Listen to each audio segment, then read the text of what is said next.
Today's episode of Educators Without Borders is sponsored by Forefront Education, who creates solutions to collect and analyze results from classroom assessments. Visit them at forefront.education to learn more. Somewhere out there, in a classroom or staying up late at home, a teacher is planning that next great lesson that will inspire and change a child's life. Whether they're looking for new, innovative ways to engage and motivate students or connecting learning to real life in a hands-on way, it's always with the end in mind and the context of global citizenship and advancing our humanity. Join us on our search for leading voices in education across the globe as we convene to talk about the topics that matter and inspire all educators in the pursuit of that next great lesson. Welcome to Educators Without Borders, presented by SchoolRubric.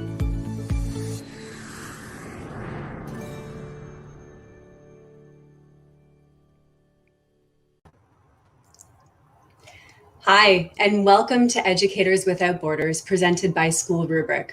What's Educators Without Borders? Well, we convene leading and rising voices in education to have important conversations about topics of important matters.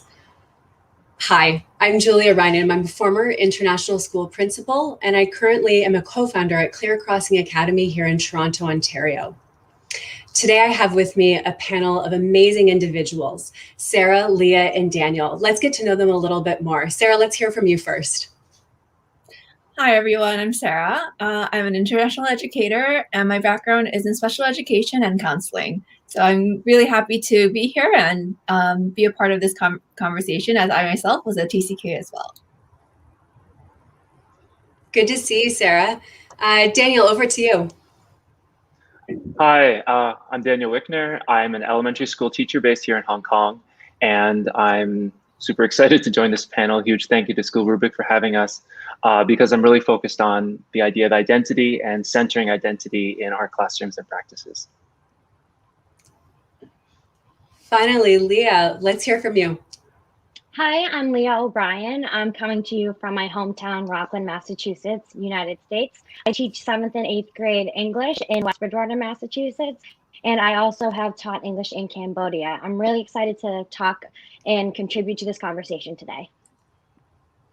Welcome, Leah. Welcome, everybody, to the panel. It's so wonderful to be able to really join from all sorts of corners of this world today. And for those of you over in the East, it's already Saturday morning for you. So thank you so much for making time for us today. Our format here is pretty simple. So we will go through 5 questions as a panel together. And we'll be looking at the panelists' intuition and knowledge as we discuss the intricacies of these 5 questions that come at us from 5 different individuals from around the world. So what is a third culture kid? Well, the term third culture kid was actually coined in a while ago, back in the 1950s. And it was originally associated with expatriate children who spent their formative years abroad outside of their home of record, usually in multicultural nomadic settings with their parents, who were typically diplomats, potentially members of the military corps, or others working in foreign business and service. This is a simple explanation that really only begins to scratch the surface of what has become the third culture identity. As the TCK group continues to grow internationally, so does the global curiosity really about this student identity and this unique lived experience. With all of these great privileges about being a third culture kid, there, of course, are many struggles involved in placing yourself within a culture and forming one's identity. Today, let's take a look at a more fulsome understanding of a third culture kid in your experience. I'm really excited to get this conversation kicked off. And our first question today comes from Baya in Berlin, Germany. Let's hear what her question is. Hi, I'm Baya. I'm an elementary school educator at an international school in Berlin, Germany. I'm British Algerian and my husband is Korean German. We have a son who was born and raised in Korea and now goes to a German public school here in Germany. In my class, I have students from mixed backgrounds and also third culture kids. So my question comes from these experiences as both a parent and teacher. How can schools better support teachers, particularly those unfamiliar with the unique experiences of third culture kids, with their identity development? And connected to that, how can teachers and parents be supported with helping our students be better connected to their local communities so they can build empathy and get proximate to the social justice issues in their local culture? Thank you. Thanks, Baya. All right, Daniel, let's kick this out. I'm going to kick this question over to you. How can we get more proximate? Yeah, wow. There's so much to unpack in that question. It's really complex and there's a lot of depth to go into. But I feel like the first part of it, sorry, we have a new puppy in the house. The first part is prioritizing identity and centering identity, which I'm not sure is a priority for all schools and for all, I guess, leadership in schools. And so I feel like prioritizing that first is really important. And it's hard to talk about identity in third culture kids without mentioning Danao Tanu, the author of Growing Up in Transit. And she sort of blows the door open on these racial hierarchies that exist within international schools and sort of a hidden curriculum, how much is hidden within international schools and many schools in terms of how what's I guess hidden behind the main curriculum. And so to answer Baya's question, I feel like it's really, first of all, important for us to recognize the damage that can be done if we don't talk about identity, if we don't focus on identity, if we don't prioritize identity and identity development as part of our holistic classroom experience. Mm-hmm. I'll go real fast. I'd also like to add that we should definitely identify what a TCK is.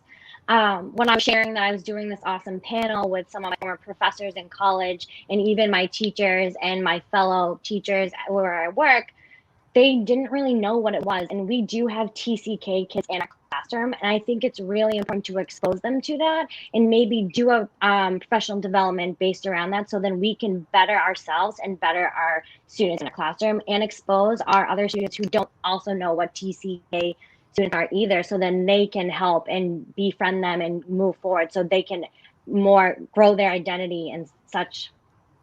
Mm-hmm. Leah, that's a really good point. I want to take that one step further. If you had any part in planning such a professional development opportunity, what would be the one thing that you would want people walking away with? I definitely want them to understand that, first of all, I teach middle school and, secondary education, we're all identifying ourselves and trying to figure out who we are. So I want them to walk away with that they are developing, so there isn't always going to be a right answer. So we won't always know what the right thing to do is, but we can mold ourselves or try our best to help them the best we can. And every student is different. So really an iterative approach. I love it. I love it. Sarah, you wanted to jump in too. Yeah, I just wanted to say that I think it's really important for us to consider teachers, for us to consider our identities in the context of what that means. And if our racial identities, as one example, differs from the racial identities of the students that we teach and what that means, building off of what Daniel was saying and, the hidden curriculum and the racial hierarchies, like what does that mean and what have we internalized, and doing that hard work of being anti-racist, educating ourselves, doing the work ourselves and modeling that for our students and coming to terms with those things within ourselves and having those conversations as staff and also having that space and making up and opening up space for students as well. Those things I think we can do and start to have, but it takes a lot of courage. It takes training. It's messy. So being open and willing to step out into those gray spaces, I think, is really important. Absolutely. Really getting comfortable in with a little bit of challenge and unknown, and really challenging ourselves to be vulnerable and to be there for people, I think is really important in that. We started off with a good one. All right, let's keep these questions rolling. Before we get going with our second question, I just want to remind all of our viewers this evening to like and subscribe and follow along with SchoolRubric. We've got tons of content such as Educators Without Borders, the Interact magazine, podcasts and live stream shows going off almost on a daily basis. So we really want you to follow along with us. Let's head over to question number 2 and see what Stephanie has to say. Her question comes to us from Singapore. Hi, my name is Stephanie Ting. I'm the mother of 2 mixed ethnicity children. My kids are half Taiwanese and half Caucasian. They were both born in the US, but we're currently residing here in Singapore, where they're attending an international school. As educators, what kind of advice do you have for parents of third culture kids, and how can we help support their development of self, identity, and belonging? Sarah, I want to get started with you on this one. Self, identity, and belonging. How can we support our young learners? Yeah, so this is hopefully I can answer this in a succinct way. I think just like with the educator's question, we need to be aware of what it means when that third culture forms within the child and what happens, right? And so there are some things or signs of what happens, and some examples include like restlessness versus rootlessness. Students sometimes have unresolved grief. They may come across the late adolescence that, transfers over into young adulthood. So it comes on later and goes on, carries over into their adulthood. There might be some emotional numbing that happens. There are a wide array of things that happen on a social and emotional level that it is important for adults to be aware of in that process. So being aware of these things and educating yourself is going to be very important. So that would be the first thing. And having that education for yourself will help you be sensitive to the needs of your child, to help them process those emotions. And one thing I want to remind parents, to be frank, is that you have that responsibility to children, and even those your child has consented to moving so often, it's not. They don't really have a choice, right? They have to follow their parents, and so because of that, their whole worlds have changed. Even if it is a move within the same state to a different city, their friends change, their homes change, their schools change, and it's a really big change that they're going through. And so while the environment and external things change, it's only natural that things internally are changing, and there's conflict that's happening there as well. So knowing that we as adults have responsibility and helping to manage that. And so being intentional about giving them space to make mistakes and letting them grow if they're older, like adolescents. For younger children, helping those, also making that space, but they might need a little more hand-holding. And I think in terms of belonging, research has shown that having rituals at home are very helpful. Something that your family does. So no matter what country you're in, what state you're in, having something that you do as a family together, traditions, and the basics of trying to provide some sort of stability in the midst of this change. Family dynamics, kids pick up on everything. And so making sure to have those things in place, I think would be the things that we can do. Absolutely. Transitions, being intentional, and really concreting rituals within the family environment. Those are 3 great, you really touch points that parents can look to. Sarah, thank you so much for sharing that. Daniel, any thoughts on this one? Yeah, to add on to all those great suggestions from Sarah, I think that also involving the school and teachers in this process and communicating with one's child's teacher. because I feel like it's the space around children that develops their identity, that gives them the space to grow and grow into who they are.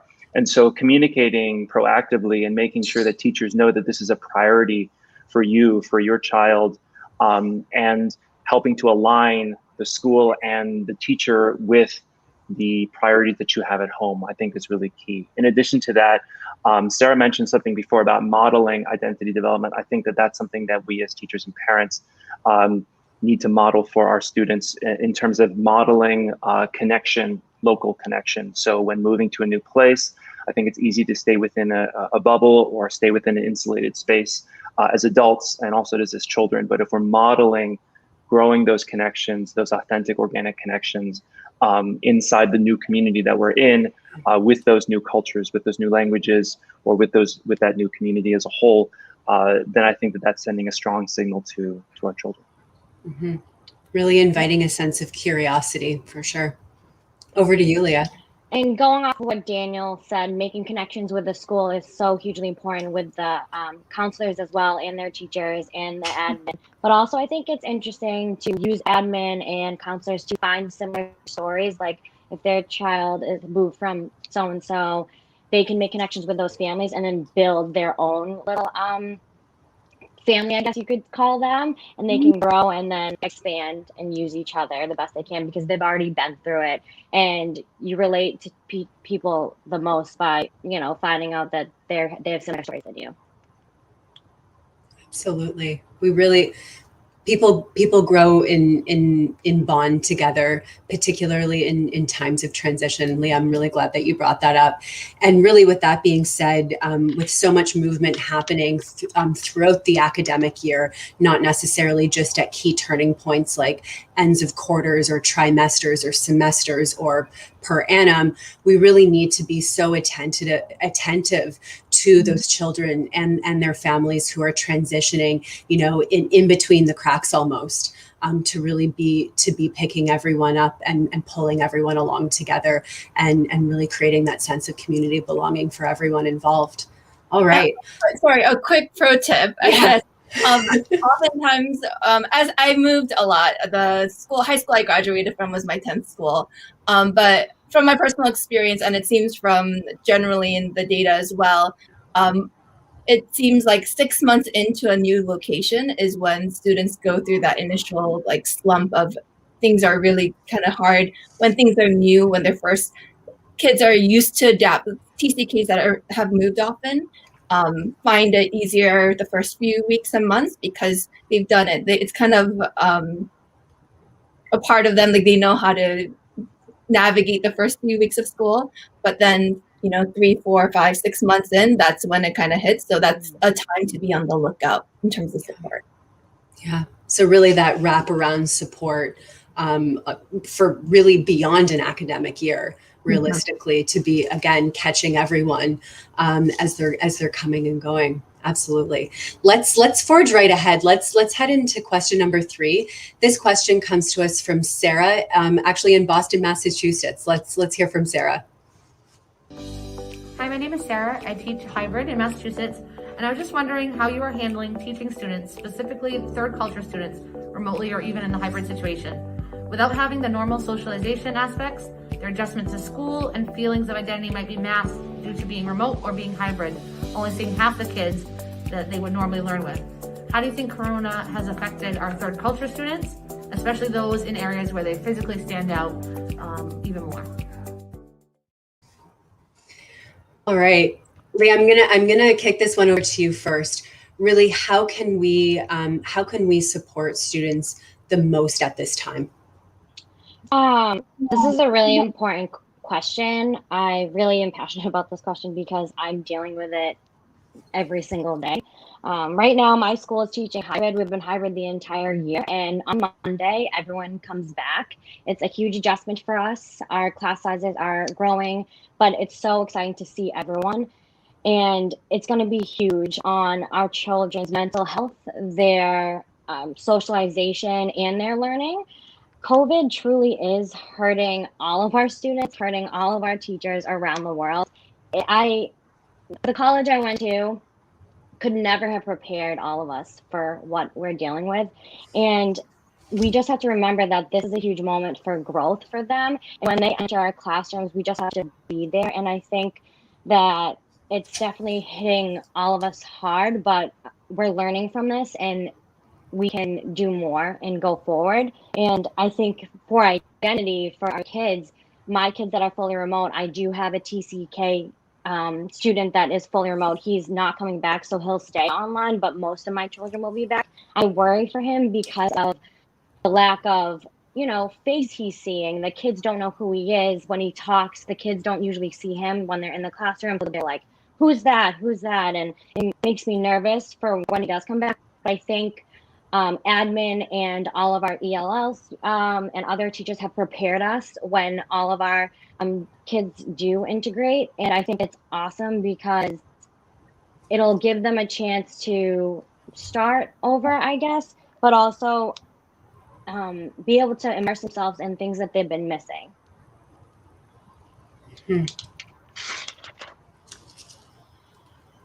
I guess to talk about the question a little more, to answer some of the things I would think might be happening with students who are TCKs that are hybrid or fully remote. A lot of times TCKs, when they leave their home countries, they have unresolved grief. So with COVID, I assume that could potentially compound, that unresolved grief can compound with anxiety, right? The people that you've left behind, and your friends, your family, your connections, like, are they okay? Or a lot of times TCKs, there's a idea of expected repatriation to their country. Like, oh, in the summers I go back, or at some point I'm going back to my home country. But that might not be an option anymore. So having that be a loss could also be a really big toll. I know it is for a lot of teachers who are teaching abroad, who haven't been able to see their families, who haven't been able to go back home for 2 years now. So those are some things that I think that we should be looking out for as educators, as well as like more estrangement. Not having that social connection in the middle school, high school years is probably really huge, and hence, we might see more emotional numbing, pretending like everything's okay. A lot of times they come off as very mature because of their lived experiences, but it might just be emotional numbing. So being aware of that as well. Yeah, and I think that this COVID is also highlighting gaps that already existed in how we discuss and explore identity in our classrooms. With this isolation, it's exacerbating a lot of the gaps that are already there, that we don't talk about identity, that we don't give opportunities for identity expression enough in our schools. And so I think it just highlights, again, the importance of intentionality behind identity development, that having that be an intentional and active part of what we do as teachers at all grade levels, not just when students are isolated due to COVID and so on and so forth, and to learn these lessons so that when we do eventually get back to the classroom, that we can, because this kind of isolation occurs, though it might be less visible when we're not in COVID. I definitely would also add that teaching and COVID, the kids are coming in with masks on, so their identity is even half covered. So we don't get to see their smile every day, and they don't get to see mine. So there is this disconnect, and it's so hard to push that forward on them. Like, I am here for you, and I just have to keep reiterating it to them. And I do have another TCK 7th grader who came in. She really doesn't have many friends, but she was able to connect with a high schooler because we're middle school and high school. And I think connection is huge as well. And then they can together meet others and form identity and move forward, which is important. So really looking at building a path or building bridges between the period of time that we're transitioning through right now, and really Daniel and Sarah and Leah, really to your point, looking beyond to see actually how can we be more intentional in the future and really be building learning experiences more intentionally around how we form our identity and really where we place ourselves within our communities. I want to transition quickly. We have a question from the audience. Can I get help pulling that question up? Let's take a look. Would you say that remote learning allows for opportunities for students to connect with others who are experiencing similar situations? Global learning communities are very possible now. What do we think about this? I think that this is a really good question, and I think that I'm upset I didn't think about it before, that we could use this. I could reach out to Sarah and now or Daniel and be like, my students can connect with your students. Time is a little bit confusing for me because we're 12 hours off, but we could do that. And I hope to actually in the future pursue this, and it will definitely make connections. I'm a huge traveler and into immersing myself in culture, and I always tell my students that they should go do that if they get the chance, because it really makes us well-rounded people. I love that optimism, Leah. Absolutely. Yeah, and I think in the 50s when the term TCK was coined, there weren't as many TCKs, and there are so many more now, and so with the bigger population and with social media being so prevalent, it's easier for TCKs to connect. Finding ways for safe ways and with like child protection and lots of other elements that we need to be mindful of, and like being able to monitor and make sure that the connections and like the conversations that are happening, like how do you want, and what is the purpose of these groups, like do we want, I think there needs to be a lot of intentionality when we form these groups as well. But absolutely, I think that global learning communities are very possible and that they can be facilitated. It's a question of who and how, and like having that intentionality around there. Mm-hmm. And to add on one final point, I think in the aftermath of COVID, hopeful aftermath of COVID, it's a generational event, and generational events like this have a strong effect on the identity development of everybody who experiences them, especially children. And so in the aftermath of this, as they reflect on it, and as we as educators take the opportunity with them to reflect, I think there's going to be a lot of opportunities for generational connection when it comes to what this means to all children who have experienced this. Absolutely. Danielle, I love that you brought that up in terms of just the actual long-standing impacts this moment in time will continue to have on our lives moving forward into the future. Couldn't agree with that more. Let's forge ahead. Question number 4 comes to us from a psychology and business major at the University of Michigan. Her name is Bhumika. Hi everyone, I'm Bhumika. I am a third culture kid, originally from India, but I grew up in Indonesia, Malaysia, UAE, and I'm currently completing my final year of my undergraduate degree in the US and could be anywhere in the world next year.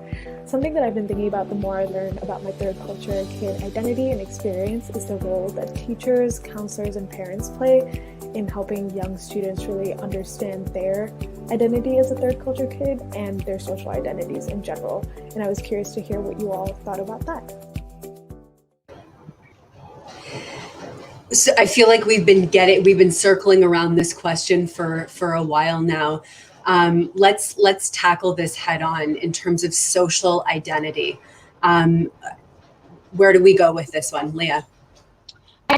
First, I want to say that I am not a TCK kid. I was adopted from China at 6 months old, and I grew up in the United States for my whole life. It's basically all I know. So I think my identity also has been kind of questionable, especially with everything that's been going on. But I would say that the role that my teachers played in my life was huge. I feel that they helped form, me into who I am. And I feel like I'm doing that in the classroom as well. And I think that the teachers and the counselors play a huge role, and we have to understand that. And a lot of our years that we're in school are awkward. And when I teach middle school, they're trying to figure it out. And when they get to high school, they still don't really know who they are yet. So identity is so pushed on them, especially with social media. They're so in tune with like other people, and they want to be like this person because they have so many followers. So we have to be careful of how we try to mold that and help them find out who they are. And also we do, as teachers and educators, we do more than we think. So the things we say, even though they're little, they will impact their identity and will impact their life. Goes really back to that idea of modeling. And then Daniel, I think you brought this point up earlier, just in terms of like involving the community together. So parents involving the school involving parents in this in these identity shaping and formative years, truly. I think that oftentimes identity struggles can come when the different forces within a child's life, including the different adults in their life, have either different priorities or different ideas of what the child's identity is or should be. And this can happen very much when there's cross-cultural situations or movement around the globe, or differences between school life and home life gaps that are very large. And so that communication, in terms of actively communicating as teachers, asking parents about their child's identity and identity development, being very proactive about that.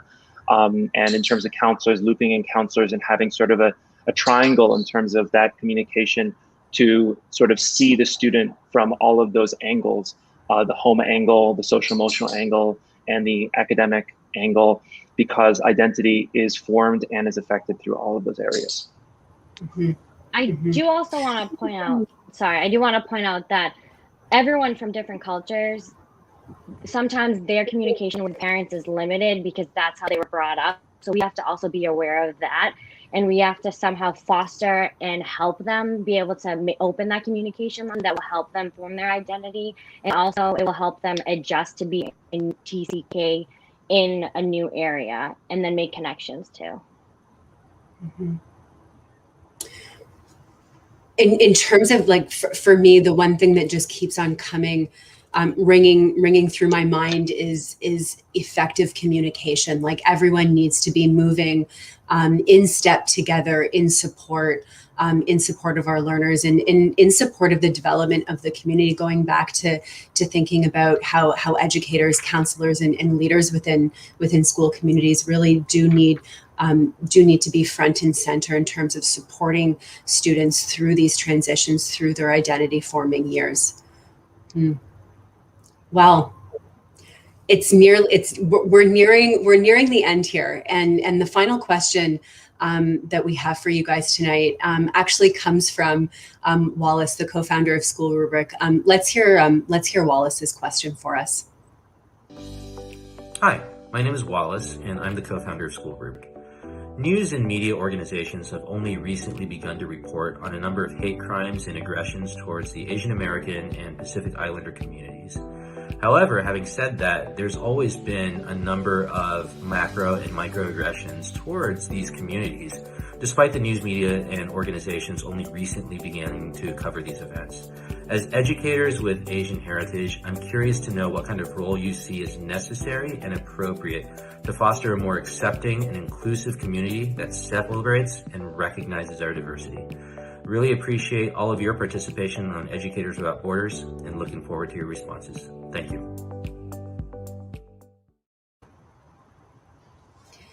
Accepting an inclusive community that celebrates and recognizes our diversity. That's the ideal state. There's just so much to unpack there, right? The first thing that comes to mind is voice, whether it's through the curriculum, whether it's through the stories, and even in how the news is portraying these, right? Are there only stories of Asians being attacked in the media, right? Are there other stories of what is happening within the Asian community in response to that, or is it just that they're being attacked and they're being victimized? And so I think having space to be able to talk about that. I said before that I was at 10 schools before I graduated high school. And I think I hardly learned about anything in relationship to Asian history. It was all in connection with white history. And even then, if it was mentioned, it was mostly East Asian. I hardly learned anything about South Asian or Southeast Asian or like the whole diversity that exists within the Asian community. And so being really intentional about educating our students about the diversity, giving voice to those stories. And if you're not Asian and you're teaching this content, right? Like finding someone who is Asian or an expert, like even if it is a video or using Zoom calls or, and so I think sometimes I would be excited because, oh, we're actually learning something that I can kind of connect with. And then it would be somebody who doesn't really know about it and they're talking about it. And I kind of feel like, oh, they're kind of misrepresenting what I think is part of my culture. And so having representation, right? And that goes even with hiring practices in school, right? Are the people that you're hiring representative? Do students are they able to see people who look like them in positions of power, whether it's teachers or administrators?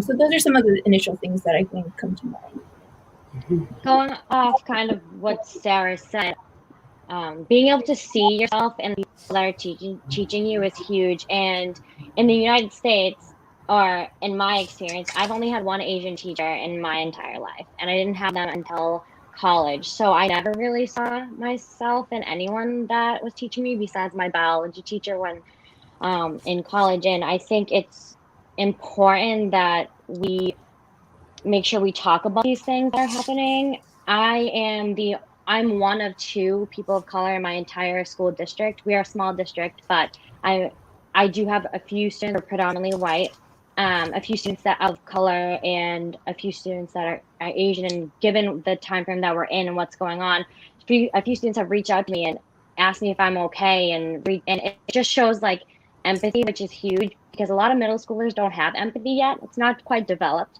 but it's getting there.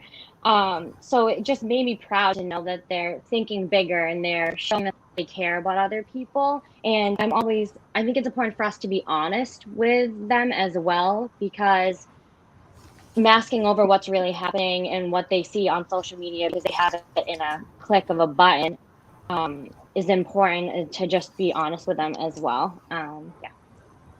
Mm-hmm. Oh, I think you're muted. Sorry, I completely agree with the points that Sarah and Leah shared in terms of representation and educating students. But I'd like to add on also. So Wallace mentioned exclusion, accepting, but I feel like empowerment is the final piece that needs to be discussed. And thinking about Asian American educators or Asian diaspora educators, both in the United States but around the globe, the importance of having leadership from this key group, and that role of being leaders, not just for what we can be seen as and representing, but also for what we can do. And in terms of our lived experiences and our expertise, being cross-cultural, many of us being multilingual, code switchers, understanding the nuance and complexity that goes between cultures, understanding intersectionality between different cultures, and having lived in sort of the crucible of civil rights in the United States and living through what we're living through right now and what we have lived through in our lives, being able to navigate these Western white English power structures and being able to understand white supremacy at its foundation, and also having the tools to, as Sarah said, educate, but also the tools to dismantle those sorts of power structures in our country around the globe. So I think that understanding that key role of leadership that we can provide as Asian Americans. Also, I'd like to highlight some really key leaders in this, both in the United States and abroad. Daryl Wing Su, Sarah Ahmed, Jessica Wei Huang, and Yvette Cuenco are people who are really doing great work in this area and setting that example for what Asian American educators and Asian diaspora educators can do to dismantle power structures. Mm-hmm. Daniel, I'm really, I love the invitation of thinking about the diaspora here, because it is so diverse in terms of the intersectionality of individual identities within the diaspora. It is vast. And ultimately, we can't simply put everybody all in one group together, but that actually it's far more complex and complicated than that, given the post-colonial era that we live in, and given the extent of really the reality of globalization as it is today. Absolutely. Right.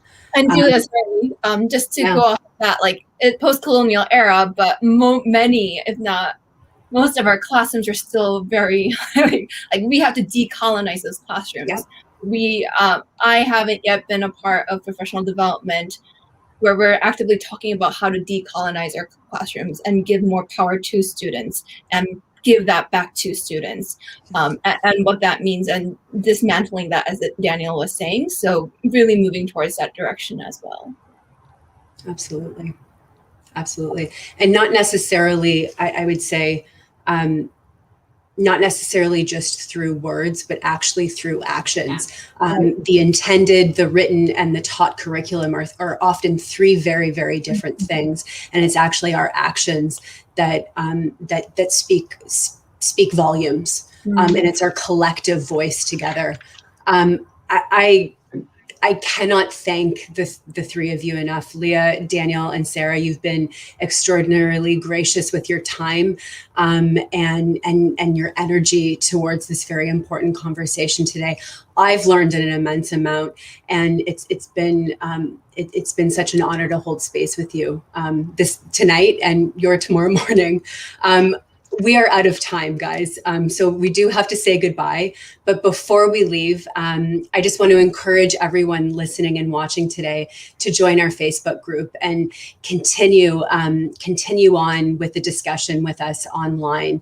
And tomorrow, SchoolRubric will be hosting another event inside the principal's office, Saturday morning, 10 a.m. Eastern time. And I just want to thank all of the guests again this evening.